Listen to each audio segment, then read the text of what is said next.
Noong nakaraan ay nasubukan natin yung matagal na plano natin na mag-solo camping.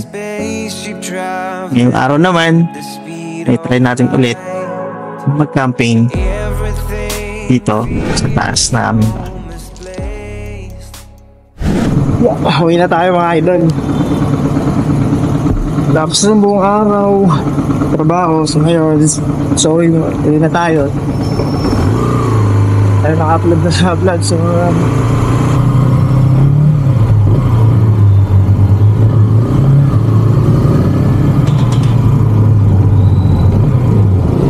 try ko mag-camping dun sa rooftop namin yung gabi. Natin dun sana ilan kasi intense ka nga dun. Napasok kasi ng tubig dyan, hindi naman waterproof, nagkamali kami ng bili. Mahirap na matulog dun pag basa eh. Hindi na iwasan natin. Natutuwa ako sa performance ng motor natin kasi nga magpalit tayo ng sprocket combination.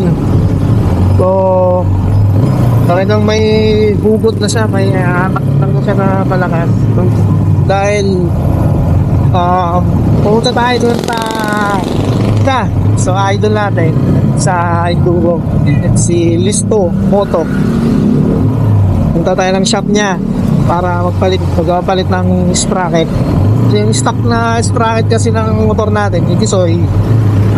Magkalangan ng biyahe. Although okay naman kasi Yamaha naman galing yun. Naman gagawa at Yamaha na ano. Pero ito yung pakiramdam ko eh. Dati nung mechanic ko ni Lista Moto, 428 naman yun. Kaso lang, yung 428 na ang tawag dyan. Basta 428 na yun, ito ba nipis? Hindi siya heavy duty na tinatawag. Although Yamaha naman gawa yun. Quality naman yun kasi Yamaha naman stock. Sukat pala ng stock ng motor natin. Sukat na sprocket sprocket chain ni sorry 1448 kung stock. So ang pinakabit natin dito is 1451. Ayun, dito tayo kasi wala akong truck.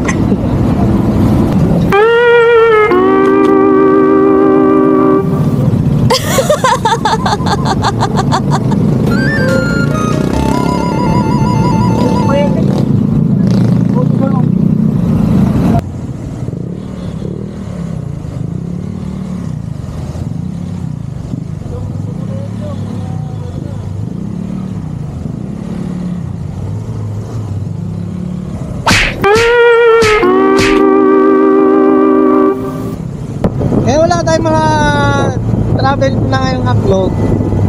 Last na upload natin sa YouTube, napasal tayo sa Moa. Yun yung last natin. So tayo nakapag-travel talaga, dito tayo nakapag-travel sa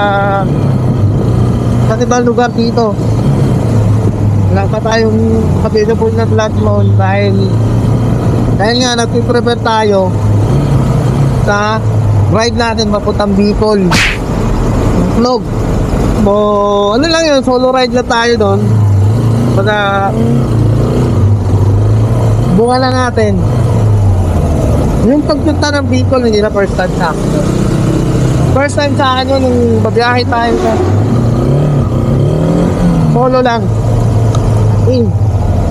Titisoy lang, saka ako yung kasama. Kaya hindi natin alam, along the way, baka may makakasabay tayo, makakatama tayo papuntang Bicol. Hopefully sana meron. Dito rin traffic talaga dito. Maliit talaga yung decision natin, dito tayo dumaan. Dapat doon na lang ako sa kabila.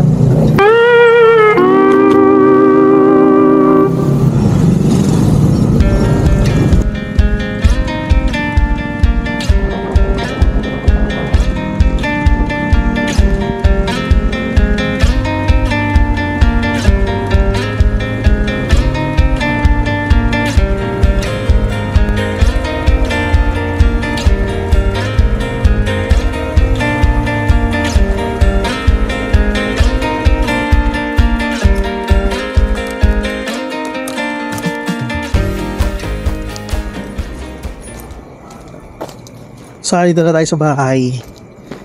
So, kung andito kasi yung mga gamit natin. Andito sa kotse. Pasok muna tayo sa bahay kasi i-drop natin muna itong mga gamit natin. Then, kukunin natin yung mga gamit natin pang camping din sa sasakyan. Tapos, camping tayo sa taas. Hello? Hello? May dumating akong parcel? Wala. Wala? Ayan ko ano. Sabi dun, yung parcel ko, ano na eh. Wala pa. On the way na daw eh. Hindi na ako mag-denasil. So ayan, bahay na tayo. So kailangan lang natin magbihis para ready na tayo. Kasi para natin mag-camping ngayong araw na to. Ayan na! Sapatos!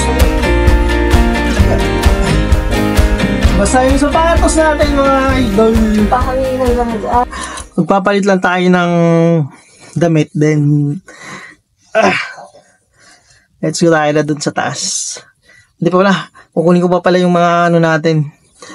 Mga gagamitin natin for camping. No? Ayan, kunin lang natin yung gagamitin natin pang camping dun sa sasakyan. Kaya, let's go.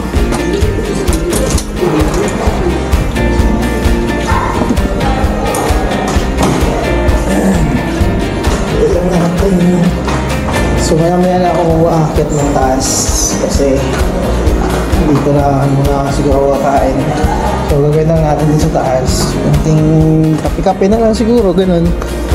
Para matanggal lang yung kati natin sa pagka-camping. Kasi tagal na natin talaga hindi na matagal na tayo hindi nag-camping, namimiss ko na.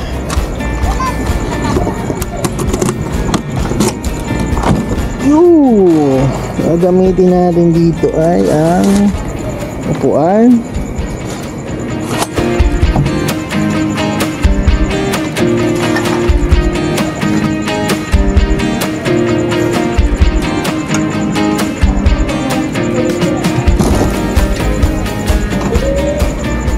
So, nakuha na natin yung mga gamit natin.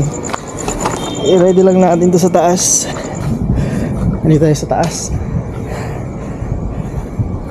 Mga gamit natin. Ayan. Secure lang muna natin to.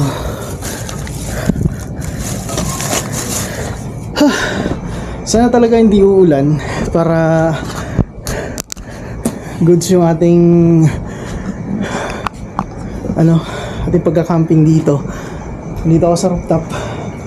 Ayan. So bali yung magiging setup ko dito. Dito tayo siguro mag-tent. Sagad natin dito sa pinakadulo.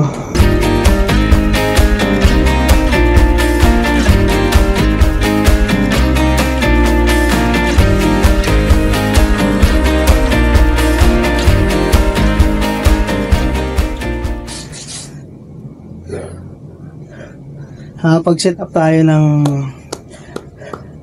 pag-campingan dito. So, tayo. Magka-camping tayo dito sa taas. Ano lang. Try na natin. Kasi, trip lang din natin na ganito. Dito, grabe. Hiningal ako pag-akyat. Namiss ko na kasi mag-camping sa totoo lang. Kasi, gustuin ko man. Kaso, kailangan ko munang magpa-kondisyon talaga. Kasi yung gagawin nating ride, medyo malayo.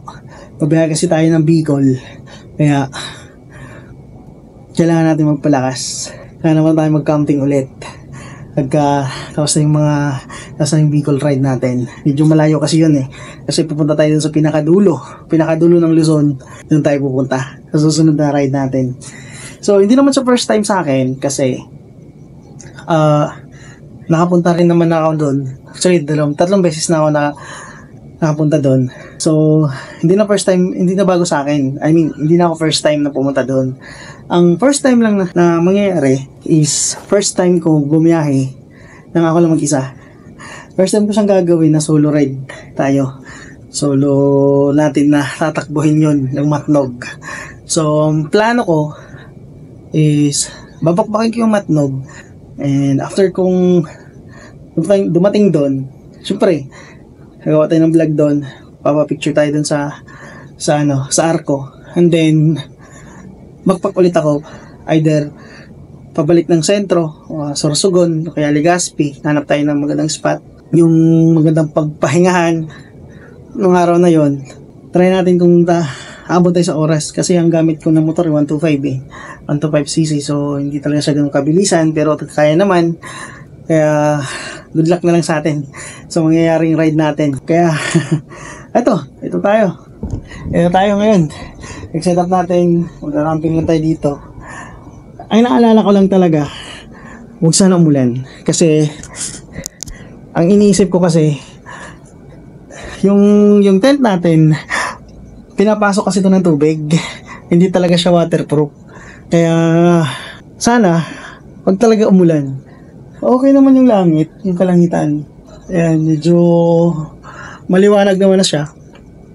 Huwag lang talaga umulan, yun talaga yung ano ko, na sana wag talaga umulan. Kakapilan tayo paano ng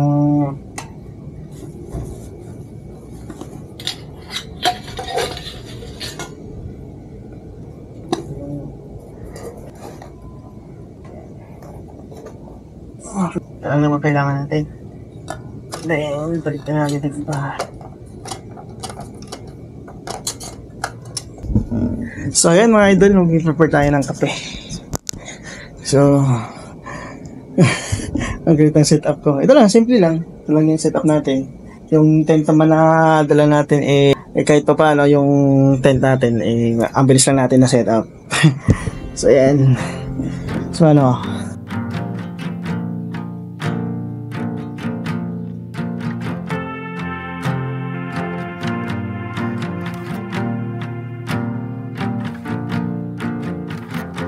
you're quite gentle with me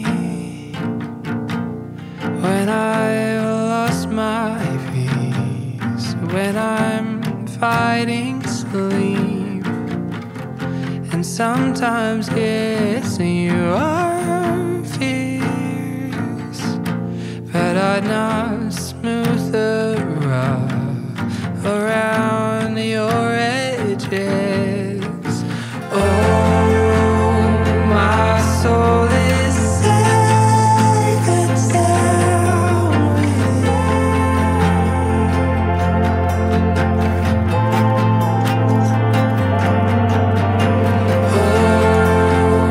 My soul is safe and sound.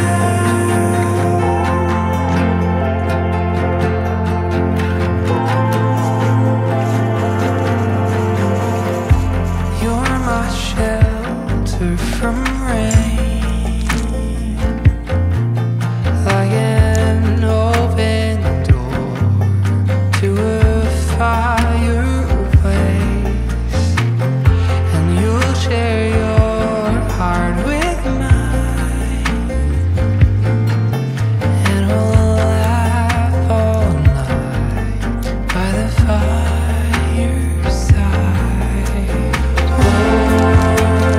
My soul is safe and sound with you.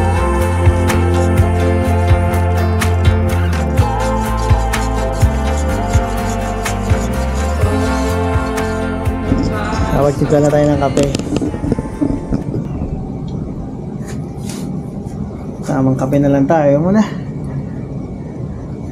Alam mo, yung pagka-camping kasi, depende naman yan sa'yo kung paano mo siya gawin. So, hindi naman porket inabing camping, pupunta ka ng ibang lugar, malayo, yung mga campsite. Depende naman sa'yo. Yung pagka-camping kasi pagka gusto mo talaga, kahit saan, pwede ka naman mag-camping. As long as ito, ganito. So, nandito ako ngayon sa rooftop namin, dito sa building namin, tinitirahan namin. So, yan. Tagal ko na kasing hindi nakapag-camping, mga ilang linggo na. Nakakamiss na rin. So far naman, dito malamig dito sa taas. Mahangin kasi. Kaya, medyo masarap yung tulog natin mamaya nito. Nawala yung kaulapan na namuo. Naging maliwanag na yung kalangitan at nagpapakita na yung buwan. Kaya, safe natin yan, Lord. Sana uulan. Nakakamiss ng bundok, no?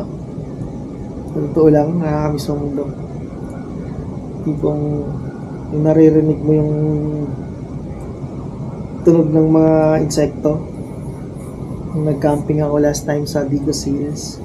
Ang sarap sa tenga.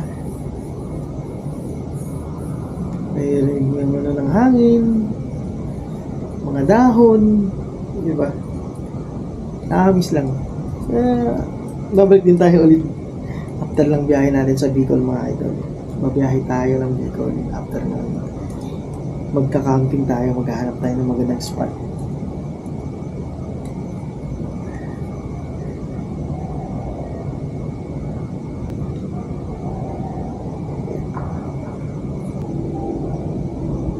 So, ang oras pala natin ngayon ay time check, 9:36 ng gabi. Well, pala akong kwento sa inyo, mga idol. Kaya ako nagpapatuloy mag-vlog para sa kalaman nyo lang talaga. Kasi talagang suko na ako sa pag-vlog eh. Kasi di ko alam kung paano mag-start, paano yung gagawin. Kasi talagang sobrang naguguluhan ako kung paano mag-vlog. Wala kasi ako yung tipong consistent na content. Wala talaga. Then until na dumating sa time na sabi ko, this year lang kasi bago pala matapos yung taon, sabi ko gagawa na lang kami ng memories kasama ng pamilya ko. Kasi naisip ko nga doon na yung mga bata mabilis na lumaki. So, yung mga bagay na first time kong gawin, gusto ko kasama sila. Kaya yung after ng New Year, February, sabi ko sa family ko, try natin mag-camping. Subukan natin mag-camping. Anong feeling? Kasama mga bata, sila mama, kapatid ko, sa misis. Subukan natin mag-camping. So, naghanap ako ng pwedeng spot na pwede pang bata, yung safe. So, may nakita ko, kasi yung isang tropa ko, galing doon. Nakita ko doon sa post niya, ay itong parang ang ganda ng lugar. Ang lawak. Kaya tinanong ko siya. Piniin ko siya kung saan yung banda. Ang pangalan ng camping site. So, yun. Kaya ng February 11, yun yung kauna-unahan namin camping ng family ko. Sobrang saya, sobrang, alam mo yun, ang ganda kasi ng lugar. Kasi nung nandun kami, Sunday, sakto, yung mga nag-camping doon, umalis na rin kasi may pasok kinabukasan Monday. Natapat ng Monday yung birthday ni Papa. So si Papa pala wala na, nasa heaven na. So sabi ko, yung birthday ni Papa, sasalubungin na lang namin dun sa campsite. Sobrang sarap sa pakiramdam na ang saya-saya ng mga bata. Sobrang natuwa sila dun sa lugar. Ang lamig kasi, sobrang lamig talaga, lakas ng hangin. First time na mangyari sa kanila yon. First time ko pinasubok. Lalo yung bunso ko, sobrang nag-enjoy sila talaga dun sa lugar. Ako rin naman, ang sarap sa pakiramdam na sa mga trip mo, suportado, ay trip na rin nila, okay sa kanila, ang mga ganong trip. Ang sarap lang sa pakiramdam, lalo nung nakita ko masaya sila. Tapos nung kinaumagahan, mabilisang pagkain, yung meatloaf, hotdog, itlog, tsaka yung natirang bangus namin. Yun naging agahan namin kinabukasan. Isa sa pinaka hindi ko makakalimutan yung nangyari unang camping namin. Nung pangalawang camping namin, hindi nakasama sila, mama, tsaka yung bunso ko, tsaka yung kapatid ko. Bali, tatlo na lang kami nag-camping. Late nilang na post ko dun sa upload ko. Yung nagka-camping kami dun sa sentro ng Bato. Yan. Kaya kami napunta din dun dahil din kay Mameng. Nakita ko na pwedeng ipasok yung kotse katabi mo sa pagka-camping, which is yun ang isa sa mga gusto ko rin, talagang yung sasakyan katabi doon ka magsi-set up ng tent mo, set up ng ito katabi mo yung sasakyan no, which is nangyari. So isa din sa masayang nangyari sa amin noon, yung pangalawang camping namin. Tatlo lang kami noon. Ang gandahan doon kasi may ilog doon. Kinabukasan, naligo kami doon sa ilog. Ngayon, after naman noon, yun, nag-camping ako mag-isa. Solo camping ako dito sa may Digos Hills. So, bumiyahe ako ng gabi. Actually, ganitong oras ako dumating na doon mga ganito ng oras ako dumating ng Digos Hills. Alam mo yung pakiramdam na kinakabahan ka, na nai-excite. Kinakabahan ka kasi nung napuntahan ko yung lugar, in-explore ko muna, nakita ko na parang madilim talaga siya, biyahein ng gabi. Yun yung pakiramdam ko. Madilim talaga siya. Hindi nga talaga ako nagkamali. Nagkataon pa na nung time na yon, may nabuwal na poste ng kuryente. So, may mga parte doon na wala talagang ilaw. As in, ikaw lang, tsaka yung motor mo yung may ilaw doon na bumabiyahe ka doon sa nakadungo ng mga kawayan ba yun? Basta may mga puno. Sobrang dilim. Anytime pag may lumabas doon, hindi naman sa natatakot tayo, pero anytime may makita ka doon, talagang tatayuan balahibo mo talaga. Actually, tumayo talaga balahibo mo doon. So, yun. Talagang nilalakas loob lang tayo, ganun, kasi ginusto natin So, yun yung pakiramdam ko nung time na papunta ako doon sa lugar na yan. Tapos, nung nakapunta na ako sa lugar, ito naman yung pinaka-exciting part. Mag-akyat ko dun sa campsite. Ang dami pala nag-camping. Nahirapan ako maghanap ng pwesto kasi ang baong ko lang nun, hindi ko dala itong tent ko. Ang dala ko nun is yung hammock. So, duyan lang siya. So, kailangan ko maghanap ng puno para pagsabitan ng duyan at yun yung gagawin kong tulugan. Since wala akong mahanap talaga doon dahil nga puno, napunta ako doon sa kubo. Nakita ko, pwede lagyan ng duyan. Kaya nakapag-set up ako ng maganda-ganda. Nabukasan, maganda pa yung naging spot ko. Kasi kakapi ka doon sa may parang birandan yung kubo na yun Tanaw mo yung kabundukan sa likod. Kaya sobrang sarap sa pakiramdam. Sobrang sarap sa pakiramdam talaga yung nangyari. Na-achieve ko siya sa ganun na alam mo yun, kaya mong gawin pala. Kaya mong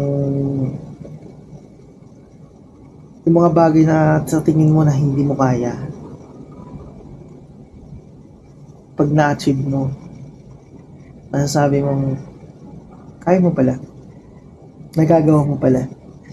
Kasi yung mga bagay na gano'n, ang nagpapapigil lang talaga sarili mo Kaya mo naman Minsan, pagdududahan mo lang talaga yung sarili mo.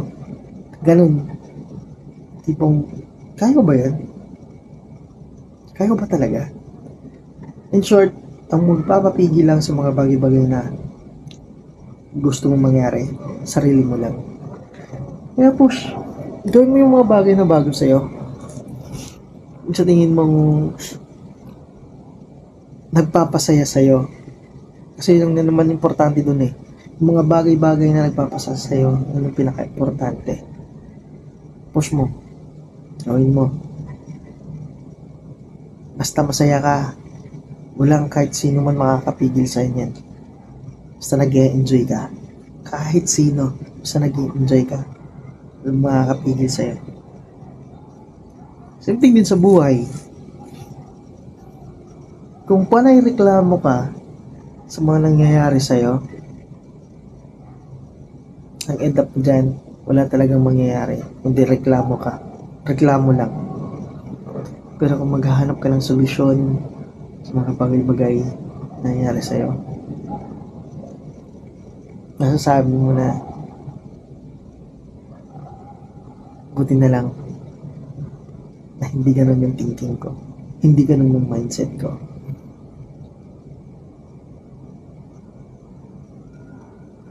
Piliin mo maging masaya. Maiksi lang ang buhay. Sa totoo lang, sobrang iksi lang ng buhay. Piliin mo maging masaya palagi, idol. Lalo naman, maging mabait sa kapwa.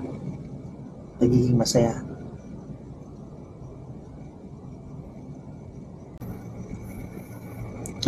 So ayun guys,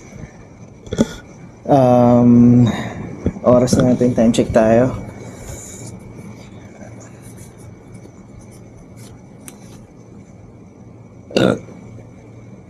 Yan, 11:39 na ta. At tayo ay prepare na para magpahinga. At dito tayo matutulog ngayon. Kita nyo, ayan. Dito tayo mag-sleep. So yun lang. Nakapag-camping tayo ngayong araw. Yung gabi, nakapag-camping na tayo. Tanggal katay lang. Ayun. So, andito ako sa taas ng rooftop ng building na tinitirahan namin. And hindi masyadong makita kasi medyo madilim talaga dito. Medyo madilim talaga dito sa taas. Sa tanging yung ano lang, yung buwan. Ito yung buwan. So yun guys, tapos na tayo magkape, lahat-lahat, tapos na. So matutulog na tayo. So yan, so kita-kits bukas.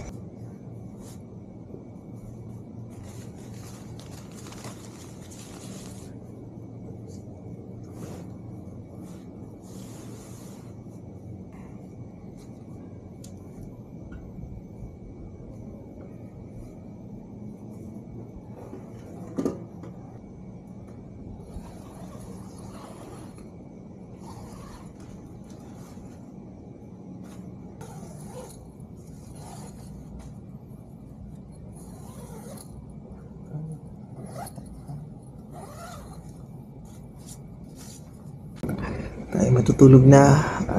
Medyo nakaramdam na rin ako ng antok. Medyo mainit dito sa loob pero may hangin naman kahit pa paano. Mapasok yung hangin. And that's it. See you tomorrow. Bye.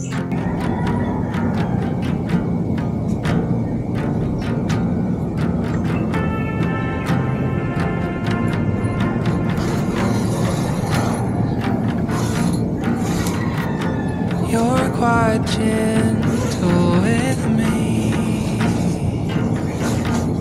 when I lost my peace, when I'm fighting sleep, and sometimes yes, you are fierce, but I'd not smooth the rough around your edges.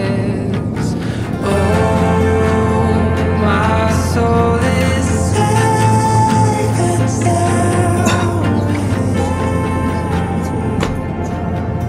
Yo mga idol, good morning.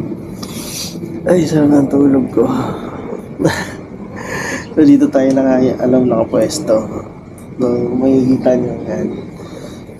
Dito tayo sa taas ng building. Dito sa may condo unit namin. Ay, may bahay. Oh, doon.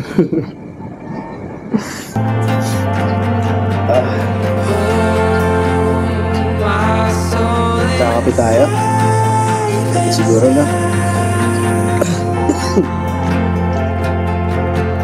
Ay, tubig po. Hindi, sa bahay na rin siguro. Or, mag-noodles na lang siguro tayo. Nakang noodles dito eh. Ayan. Noodles. Palag na kaya siguro to. So yun mga idol, ang sarap lang naging higa natin dito. Compare doon sa last na nag-camping ako. Yung tulog ko talaga noon. Talagang masasabi kong hindi naging mahimbing. Compare dito ngayon. So, ang sarap ng tulog ko dito. Nagulat na lang ako. Akala ko magigising ako lagi. Kasi alam mo yun, katulad ng doon dati sa last camping ako. Pagising-gising kasi ako nun, kasi wala talaga ako masyadong tulog. Dito, tuloy-tuloy yung tulog ko. Ang sarap ng tulog ko. Kasi ang lamig. So, yun lang. Sarap ng tulog ko dito, man. Grabe. Pagising ko, mag-aalas 6 na. As in, naliwanag na. Nagulat ako, liwanag na pala. Ayan.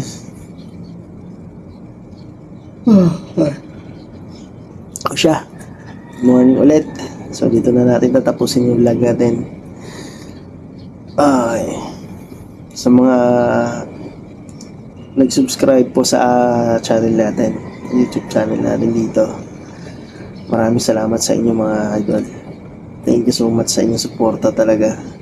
Alam mo, sa totoo lang, natutuwa na ako kung may manunood sa 2, 3, 5, o kaya 10 po ba. Natutuwa na ako nun. Kahit pa paano, umabot din ng lampas 10 yung nanonood. Minsan umabot na nga ng 100 plus na nanonood ng vlog natin. Sobrang nakakataba ng puso. Kahit pa paano, meron na nanonood sa YouTube natin. Actually, hindi naman talagang yung goal ko talaga, kumbaga memories naman lang talaga yung goal ko. So, ipon ako ng mga memories, ayun, ganun. Yung tipong mga first time kong ginagawa, ko, documentary ko, video ko para memory sa akin, na nagawa ko yon. Pagdating ng araw na pinapanood ko, ay nagawa ko pala yan. So yun naman talaga yung purpose kung bakit ako nag-YouTube. And then yun, secondly, nakilala at maraming subscriber, syempre hindi rin magdagdag na rin din sa budget kapag pupunta ako ng babiyahe tayo. Pupunta ng mga iba-ibang lugar, kumita, at least dagdag budget at makakapunta tayo ng mas malayo pa. And kasi medyo limited lang muna yung resources natin, so hindi tayo ganoon yun. Sa darating na ride ko next week, punta tayong Bicol. Ito yung pinaghahandaan ko. Na-excite ako, na kinakabahan kasi solo natin gagawin yun. Ulit ako, so abangan nyo yung ating ride pamuntang Bicol, ito. So abangan nyo yan. So paano? Tatapusin na natin yung video. Hanggang dito na ulit. So maraming salamat sa subscribe sa ating YouTube channel. And then abangan nyo yung mga susunod na mga upload natin dito sa YouTube natin. Thank you so much sa pag-support din, sa mga nagsuporta din sa Facebook, Dami. 37k tayo dun sa Facebook. At saka dun sa bagong page natin, yung Salig page natin, nasa 625 na tayo dun. Sa TikTok naman, almost 23,000 tayo doon sa TikTok. So maraming salamat sa inyo mga idol. So much. So yun lang. Ako po si Jason. Salig lang lagi.